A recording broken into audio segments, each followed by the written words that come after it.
नमस्कार। ज्ञान master mind में आपका बहुत बहुत स्वागत है।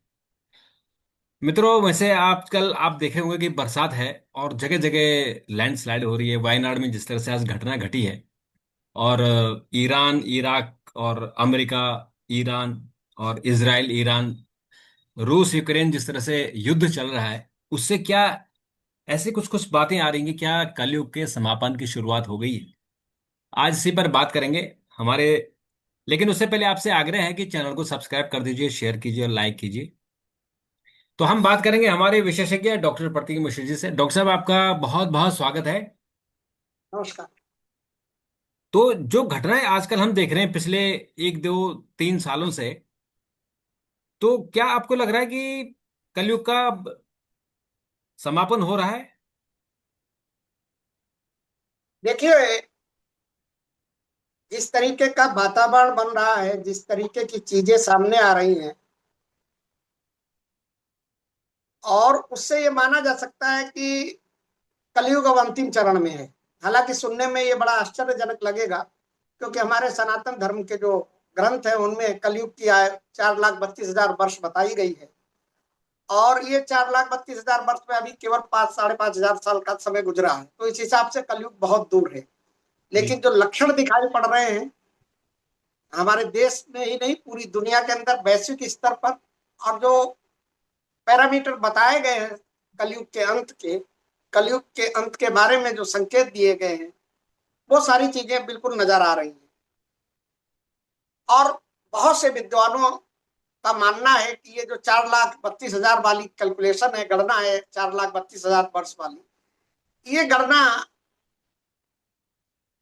कहीं ना कहीं सांकेतिक रूप में है।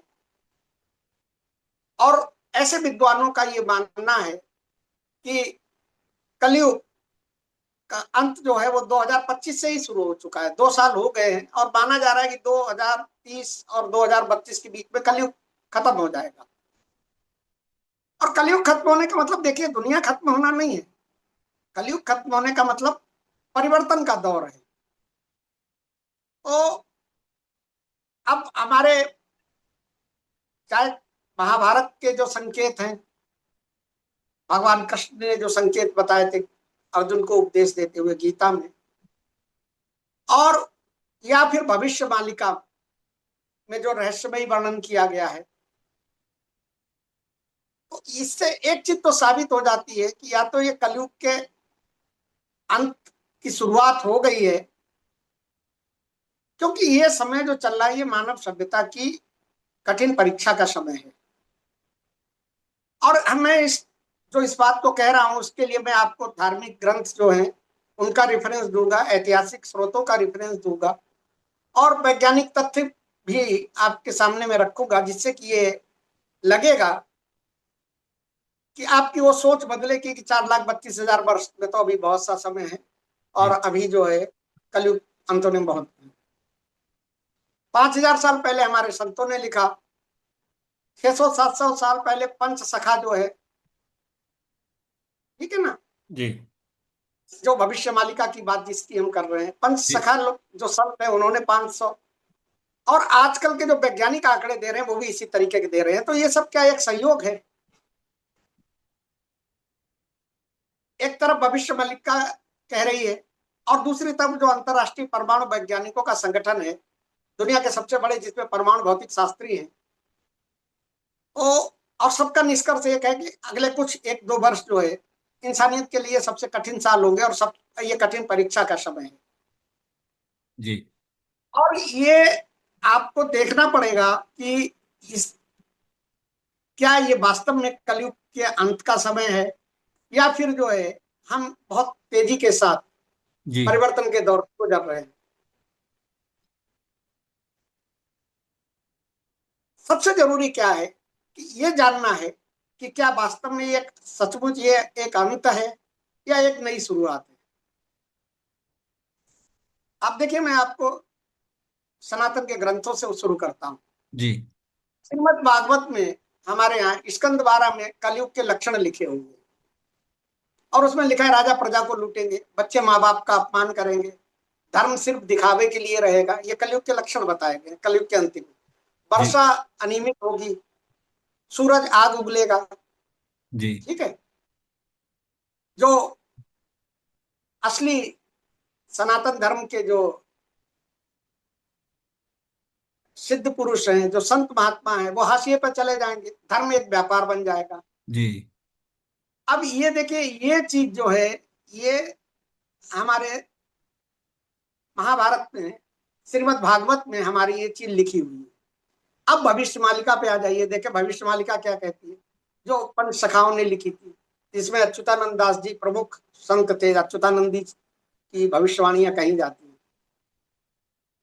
उन्होंने जो भविष्यवाणी की थी उसमें उनका कहना यह था कि 2025 से और 2030 के बीच का काल जो है वो कलयुग का अंतिम काल है और ये परिवर्तन का समय है।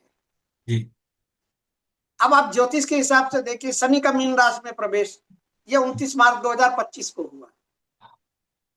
और ये मतलब कभी कभार बनने वाला योग है। ये बहुत बड़े परिवर्तन का संकेत माना जाता है ज्योतिष के हिसाब से। जी। अब अगर पंच सखाओं की माने आप,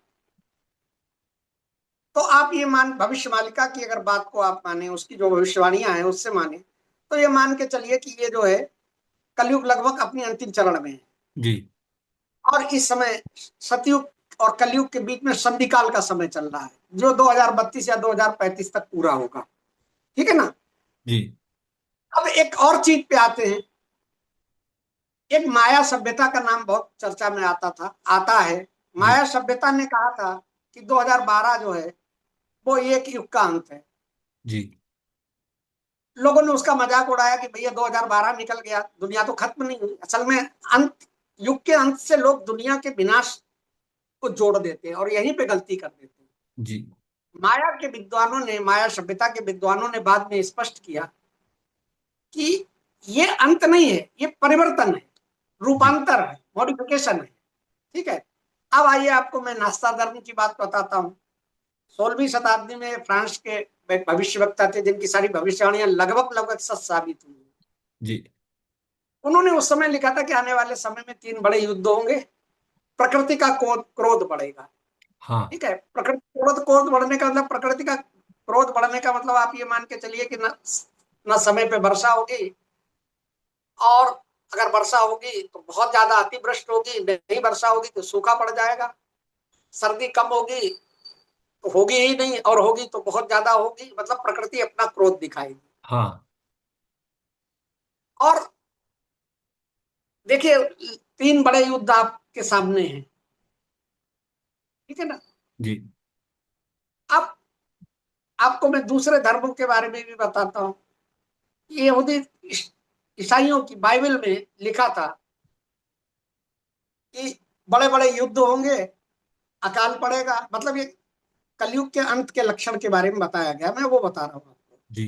बड़े बड़े युद्ध होंगे, अकाल पड़ेगा, महामारी आएगी, प्रकृति बिगड़ेगी, ये सारी चीजें चल रही हैं, आप देख ही रहे।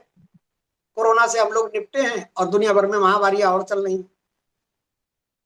आज दुनिया में आप 3 युद्ध की बात करते हैं, दुनिया में कम से कम 2 दर्जन से ज्यादा युद्ध जो है, युद्ध के मैदान सजे हुए हैं जहां युद्ध चल रहा है या होने की तैयारी है। एक और जाति थी अमेरिका की, होपी जाति, जी। बड़ा उसका नाम है। वो उस जाति की भविष्यवाणियां जो बहुत अक्षरशः सत्य साबित हुई।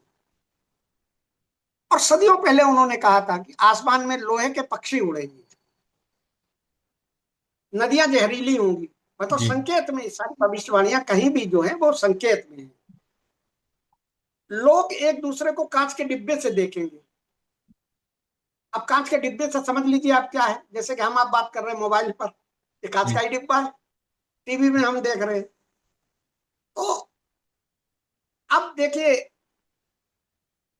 अब इसमें क्या है कि इतनी उदाहरण के बाद बहुत से लोग कह सकते हैं कि यार ये ग्रंथों में लिखी हुई चीजें, इनका क्या मतलब है, ये है।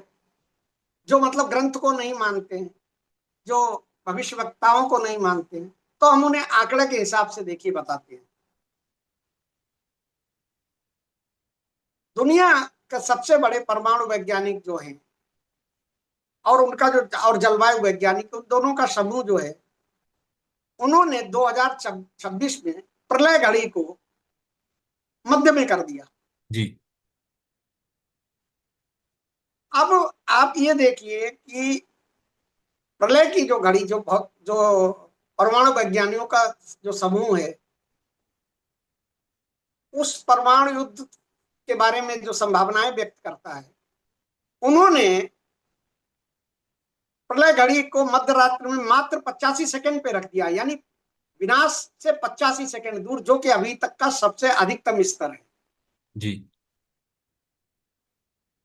अब जलवायु विशेषज्ञ जो हैं, मौसम विशेषज्ञ जो हैं, उन्होंने देखिए क्या किया। उनका जो सबसे बड़ा संगठन है, उन्होंने कहा कि बहुत तेजी से साथ दुनिया जो है जलवायु परिवर्तन की तरफ जा रही है।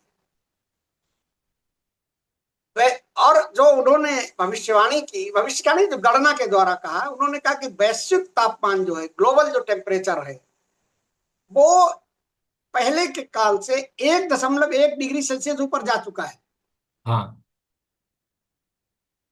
और जो अभी तक की रिसर्च है, और रिसर्च की जो साइंस की सबसे बड़ी पत्रिका है नेचर, उस पत्रिका में इस तरीके के कई शोध प्रकाशित हुए हैं कि 1.5 पहुंचते ही ये, अगर ये टेम्परेचर 1.5 डिग्री सेल्सियस पहुंच गया, तो फिर इसको रोकना मुश्किल हो जाएगा। जी बिल्कुल। तो ये देखिए, परमाणु वैज्ञानिक और जलवायु वैज्ञानिक भी कह रहे हैं। कृत्रिम बुद्धिमत्ता, जिसे कि आप आर्टिफिशियल इंटेलिजेंस कहते हैं। हाँ। अब एआई के जो एक्सपर्ट हैं दुनिया के, जो रिसर्च कर रहे हैं इस पर, उनका अनुमान था कि 5% संभावना इस बात की है कि एआई जो है मानव सभ्यता के लिए खतरा साबित हो सकती है। और ये हाँ। आए दिन आप भी पढ़ते होंगे, बहुत से लोग इस पे कहते हैं। अब और देखिए, मैं साइंस के हिसाब से बता रहा हूँ, सौर गतिविधि, जो सोलर सिस्टम की गतिविधियां हैं, जी। आए दिन आप खबर पढ़ रहे होंगे। अभी पिछले कुछ दिनों में एक खबर आई थी कि सूरज के अंदर जो है बहुत तेजी के साथ विस्फोट हो रहा है, आपने भी पढ़ी होगी। सौर वैज्ञानिकों ने इधर पिछले 2 साल 3 साल से सूर्य के अंदर तेजी से अनियमित गतिविधियों को नोट किया है। हाँ। और उसको हम लोग, मतलब सीधी भाषा में अगर कहें तो सौर तूफान जिसे हम लोग कह सकते हैं। बिल्कुल। तो सौर गतिविधियों के बारे में जो सोलर एक्सपर्ट्स हैं, जो सौर विज्ञानी हैं, उनका कहना यह है कि जिस तरीके से सूर्य के अंदर अनियमित गतिविधियां हो रही, बड़े बड़े विस्फोट हो रहे, तूफान आ रहे हैं, वो तूफान पृथ्वी के मैग्नेटिक फील्ड को, पृथ्वी के चुंबकीय क्षेत्र को जो है प्रभावित कर रहे हैं, और उससे वायुमंडल प्रभावित हो रहा है। जी ठीक बिल्कुल। है। तो ये विनाश की कहानी तो एक तरीके से सामने दिखाई पड़ रही है ना। जी।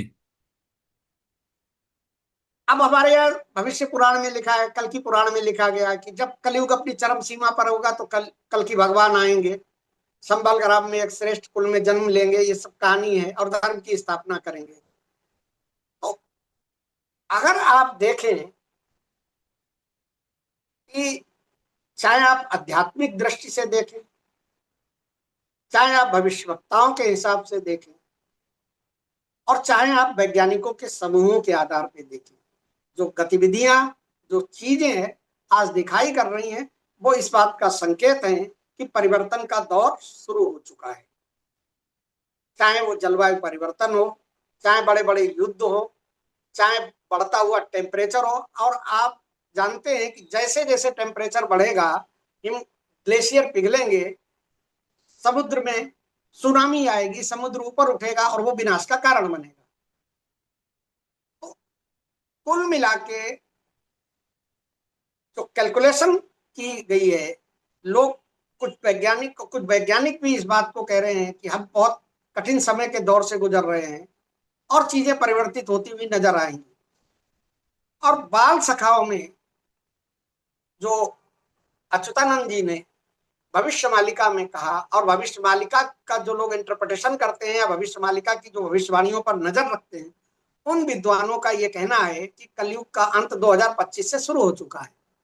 जी। हालांकि आम आदमी को अगर आप ये बात कहेंगे तो उसको समझ में नहीं आएगी, लेकिन जो मौजूदा परिस्थितियां हैं, जो वर्तमान स्थितियां हैं, वो सीधे सीधे इस बात को इंगित कर रही हैं कि परिवर्तन का दौर बहुत तेजी से चल रहा है। और ये संधि काल है। संधि बिल्कुल। काल वो काल होता है जिसमें कि चरम पर चीजें होती हैं। हाँ, और ठीक है लग ना। भी रहा है जिस तरह से इस धरती पर पाप हो रहे हैं, जिस तरह से धरती पर पाप बढ़ रहे हैं। आज आपने देखा कि जैसलमेर में जो राजस्थान में गंगानगर, श्री गंगानगर में एक 13 साल की बालिका के साथ जो कुछ हुआ, 12-13 वयस्कों ने, उसकी तो स्थिति आपने देखी। तो ये कलयुग के ही लक्षण है, ये कलयुग खत्म हो रहा है। इस तरह के जो पाप बढ़ेंगे, चरम पर पाप पहुंचेंगे। तो मुझे लगता है डॉक्टर साहब कि हमारी जो ऑडियंस है, हमारी जो दर्शक हैं, वो बहुत ही समझदार और बहुत ही संयमित और सेंसिबल है।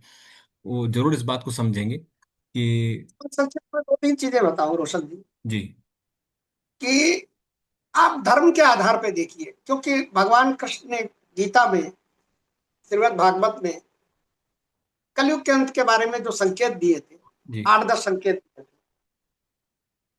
उन्होंने धर्म के बारे में भी बताया था। और हमारे सनातन धर्म के और ग्रंथों में भी लिखा हुआ है। आज आप धर्म की स्थिति देख लीजिए, यहीं से शुरू करते हैं। धर्म की स्थिति देखिए, ताजी ताजी घटना हो गई, इसकी कोई कल्पना कर सकता था? भगवान राम के घर में डकैती पड़ गई। हाँ, सही बात है। ये सब कलयुग के निशान है, ये नित्य लक्षण है। लक्षण है। ये देव द्रव्य कहा जाता है। भगवान के दरबार में जो चढ़ावा, जो समर्पण राशि या जो सोना जवाहरात जो भी होता है, उसको देव द्रव्य कहते हैं। ये महापाप होता है। हाँ, और जब महापाप का मतलब यही तो है ना, कि महापाप शुरू हो गया है तो अंत की अंत, यही तो कहा गया कि जब महापाप शुरू हो जाएगा तो अंत हो जाएगा। हाँ, आप देखिए, आज आप देखिए कि जो असली धार्मिक लोग हैं, जो सनातन के रखवाले हैं, हाँ, जो हमारे हिंदू धर्म के सिद्ध साधक लोग हैं, हाँ, वो कहीं हाशिए पे पड़े हुए हैं। धर्म एक बिल्कुल, व्यापार बन गया। हाँ, धर्म को बेचा जा रहा है। हम्म, धर्म की लूट खसोट की जा रही है। ये धर्म की हानि हो रही है। ठीक है ना। आप जलवायु के आधार पर देख लीजिए, तो आपको पता ही है कि ग्लोबल वार्मिंग की क्या स्थिति है चारों तरफ। कल्पना भी नहीं की जा सकती है कि यूरोप जैसे कंट्रीज में जो हीट वेव चलेगी, हजारों लोग मर गए वहां पे। बिल्कुल, आज से 10 साल 20 साल पहले आप ये कल्पना कर सकते थे कि अरब कंट्रीज के अंदर जो है बाढ़ आएगी? हम्म, बाढ़ आएगी, रेगिस्तान में बाढ़ आएगी, अरब कंट्रीज में बाढ़ आएगी, जहां पानी के लिए लोग जीवन खत्म हो जाता है, वहां बाढ़ आ जाएगी। बिल्कुल, यूरोप में जो हीट वेव चलेगी। तो ये सारे जो लक्षण हैं, दरअसल क्या है कि लोग, जैसे ही आप कलयुग के अंत की बात करते हैं, लोग जो है, उनका तुरंत दिमाग उस तरफ चला जाता है कि विनाश हो जाएगा। बिल्कुल, ठीक है। ये बिल्कुल, ये जो है परिवर्तन का दौर है। चीजें बिल्कुल, परिवर्तित होंगी। बिल्कुल, ठीक है। प्रजा, राजा जो है, राजा के हाल आप देख ही रहे, सब जगह की कह रहा हूं मैं, क्योंकि हम्म, ये कोई भारत से जोड़ के मत देखिए। हम्म, हर जगह शासकों के हाल क्या है। हम्म, प्रजा से कोई लेना देना नहीं है, जनता से किसी नेता का कोई लेना देना नहीं। सब अपनी अपनी तिजोरियां भरने में लगे हुए। बिल्कुल, तो परमाणु संगठन के जो वैज्ञानिक हैं, जिनको जो एटॉमिक एक्टिविटीज पे, गतिविधियों पे नजर रखते हैं, उस प्रलय घड़ी के बारे में पूरी दुनिया मानती है। पूरी दुनिया उस पर भरोसा करती है, क्योंकि वो साइंटिस्ट का ग्रुप है। अब उन्होंने 2026 में उसको, आप ये समझिए कि मध्य रात्रि में मात्र 85 सेकंड पीछे कर दिया, रैक रखा है। बिल्कुल, तो परमाणु युद्ध, जलवायु परिवर्तन, जैव प्रौद्योगिकी का दुरुपयोग, एआईए, हाँ, ठीक है ना, ये सारी चीजें जो है, ये इस बात का संकेत है कि कलयुग अपने अंतिम चरण में है। और ये जो है परिवर्तन का दौर चल रहा है, ये हम्म, संधिकाल का दौर चल रहा है, और माना ये जा रहा है कि 2030 31 तक 32 तक ये परिवर्तन का दौर पूरा हो जाएगा। ऐसा होगा। और वो जो हालात हैं वो लग भी रहे हैं कि अब हो जाएगा, मुक्ति मिलेगी तो कम से कम सतयुग शुरू हो जाएगा, तो कम से कम ये जो लोग कष्ट में हैं वो कष्ट उनके दूर होंगे। तो मुझे लगता है कि डॉक्टर साहब आपने बहुत अच्छी जानकारी दी। और हम अपने ऑडियंस से रिक्वेस्ट करेंगे कि अगर आपके पास ऐसी कोई जानकारी हो तो जरूर हमें दीजिए। और कमेंट जरूर लिखिएगा, ताकि हमें समझें कि हाँ, आपको चीज़ें समझ में आ रही हैं और आप हमसे कुछ पूछना चाहते हैं, या आपके कोई और सुझाव तो जरूर दीजिएगा। तो डॉक्टर साहब ने इतनी अच्छी बात की, आपका बहुत बहुत शुक्रिया। कल फिर एक और वीडियो के साथ मिलेंगे, तब तक के लिए नमस्कार।